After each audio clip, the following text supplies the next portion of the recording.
I don't have a microphone today. If you can't hear me, please come a little closer. We're gonna have a little bit of crosstalk, okay? That way, I don't know how loud it'll get over there, but feel free to scooch in. Alright, so my name is Tyler Hacking. I've been in the cannabis industry for 20 years. People laugh when I tell them that. I'm 34 this year, and I was on my first farm when I was 14. I didn't really tell my mom until I was a bit older that's what I was doing in the summers, but I floated around California for quite a while, the Redwoods, Washington, Oregon. I was in Colorado the first 4 years that they legalized, so I was able to become familiarized with the legislature and a huge variety of different cultivation techniques. There's a lot of ways to grow cannabis correctly and incorrectly. And today I'm going to use myself and clients that I work with as examples of the different kinds of skills that you can use in the cannabis industry. You might already have some of these skills and not even realize it, okay? One of them I'm working on is making PowerPoints. Getting there. Right. So, I'm a consultant. My job is to find problems and fix them and to help mostly startup businesses in the cannabis industry to be successful. There's a 90% turnover rate for startups. I think that sucks, and it's really just because people don't realize how complicated this industry is when they get into it. It's probably why a lot of people are here today to learn, right? So you guys have taken a really good first step, okay, just by being here. These are some of the crops that I worked on over the last year. I do a lot of field analysis. You can see me with my dinky microscope. We go around and try to find pathogens of different types. We identify them because you get rid of different pests in different ways. And this being a medical crop, you have to be very careful how you get rid of pests. Everything that you do needs to be not only organic, but approved by the state. The state of Utah pretty much copied the approved list of organic pesticides from Colorado. You can look that up online for the Department of Agriculture. Alright, so I do lots of research. I like to understand the fundamentals behind plant biogeophysiochemistry. I like to understand why soil impacts plants in different ways. I've seen this plant grown in 1,000 different ways with varying degrees of success, okay? And I became very curious what was causing that. And that caused me to come back to school about 5 years ago. I hit a wall where I couldn't learn anymore. And so I wanted to put myself around people who could teach me more about this awesome topic. In the last year, I've done some really fun culinary stuff, cooking with cannabis. I'm a chef, and I really like the topic molecular gastronomy. I think the biochemistry of food is fascinating, and cannabis alkaloids tie directly into that. Cannabis terpenes. We can pull these alkaloids and terpenes out and attach them to food with various techniques. These are some of the recipes that I did recently for a presentation on natural groceries. Alright, so in cooking, and I'm going to go fast, guys, just so we have more time for Q&A and stuff like that. In the world of cooking, we have to consider ionic covalent bonds, okay? What fats can take on how many alkaloids, right? What temperatures do they have to get to become bioavailable to humans?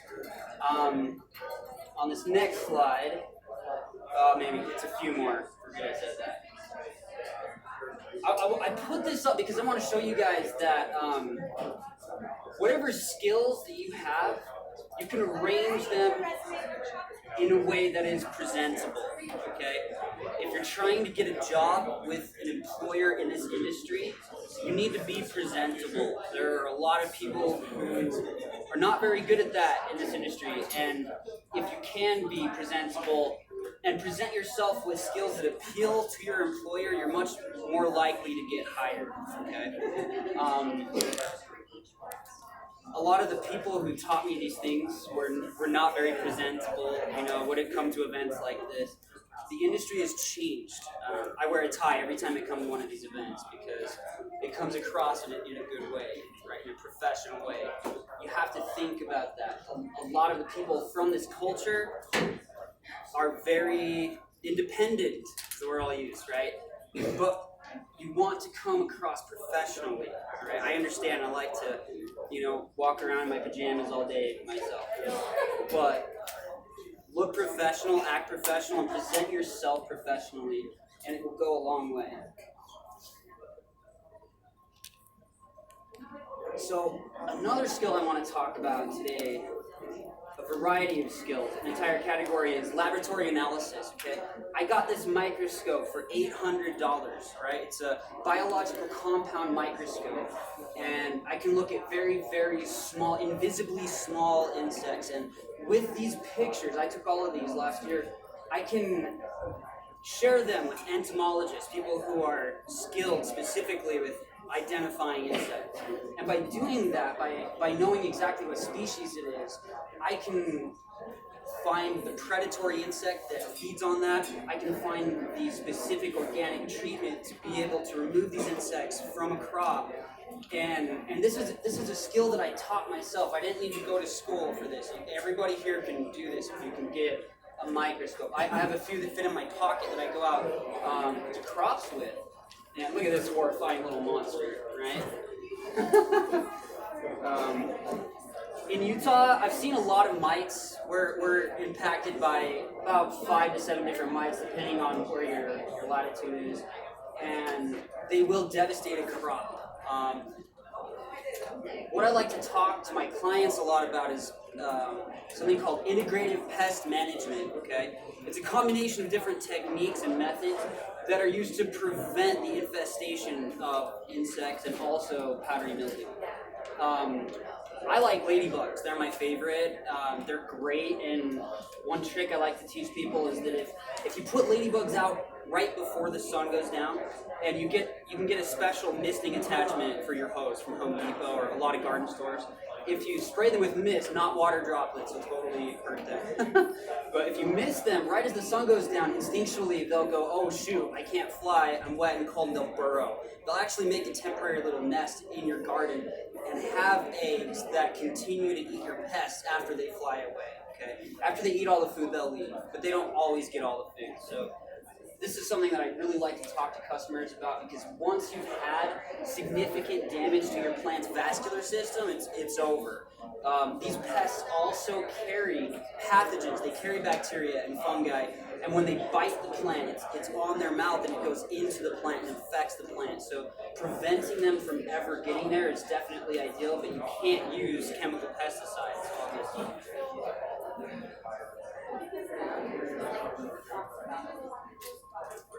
So,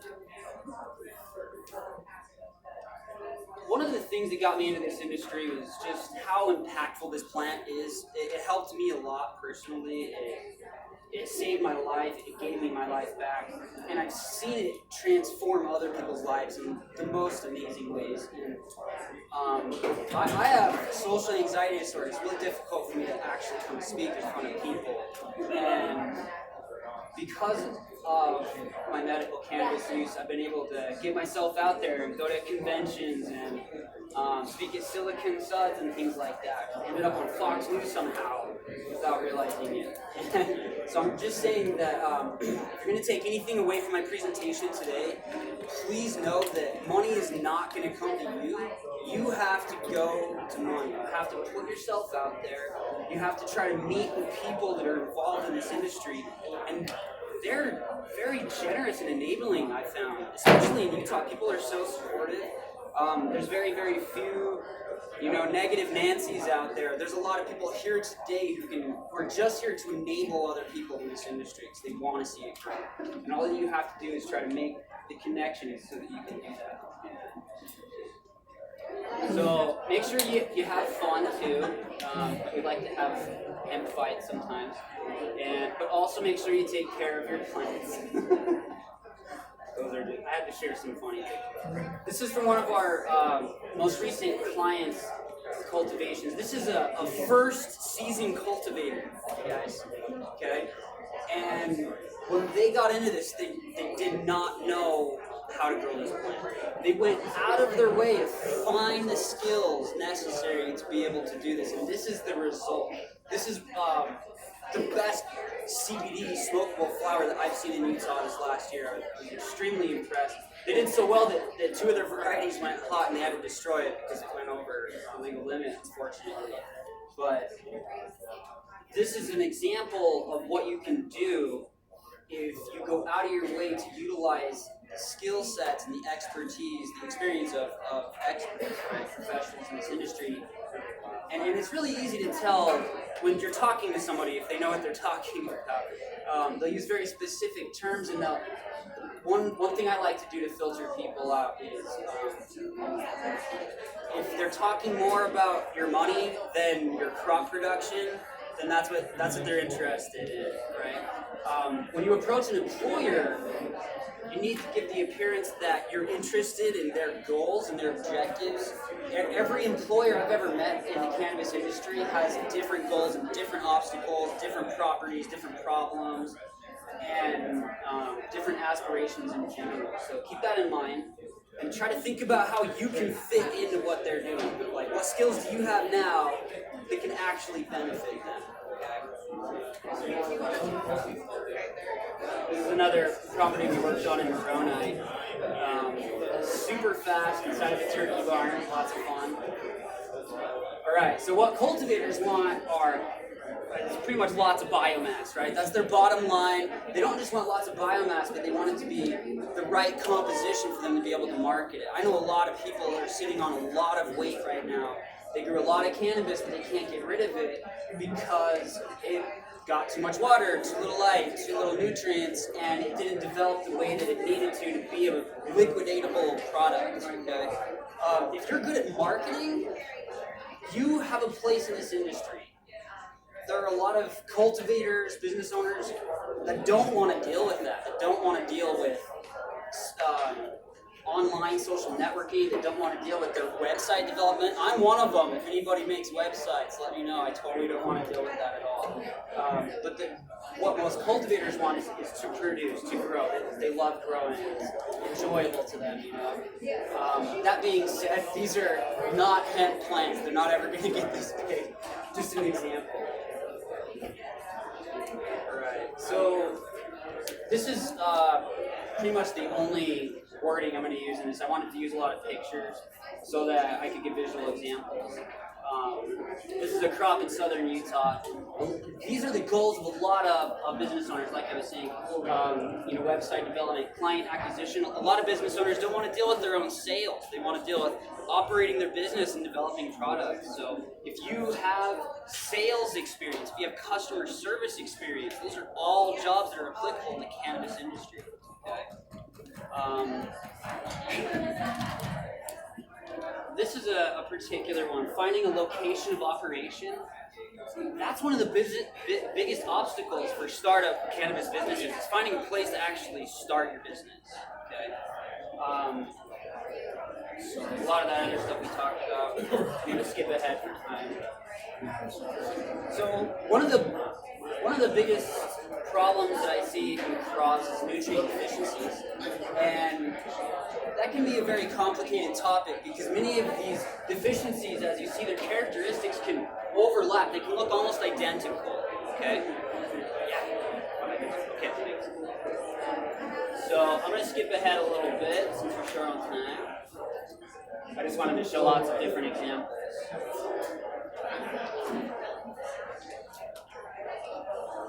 This is the ideal pH range for cultivation.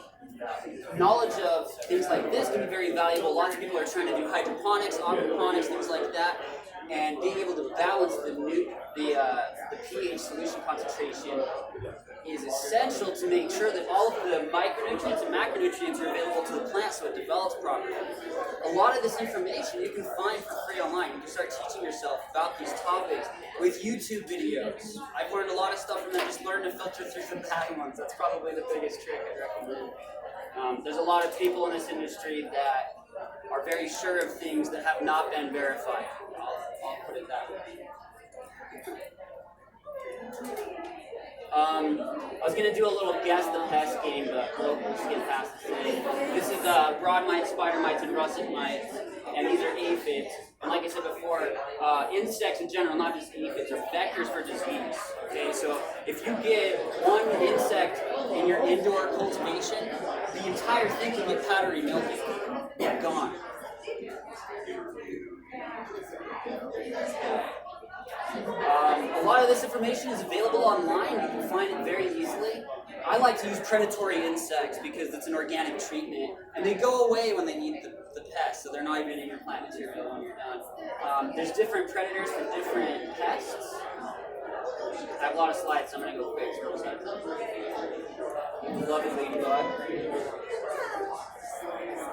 Learning to identify different stressors on the plant, disease, is really good, okay, because you need to remove diseased plants that are infectious to other plants. This is an example of this vaccinated mosaic virus. This is heat stress on the right. So coupling is heat stress? Most of the time, almost always. It can be a nutrient deficiency, but typically when you see lots of leaves like that, you got too much. And the yellow is? Yellow can vary a lot. This right here is a mutation. It's called variegation. So it is a problem with the chloroplast developing. So in this entire leaf, the chloroplast, the photosynthetic part of the plant cell, doesn't develop. And so it's a mutation in the DNA. This is called polyploidy. And polyploidy, this is also polyploidy.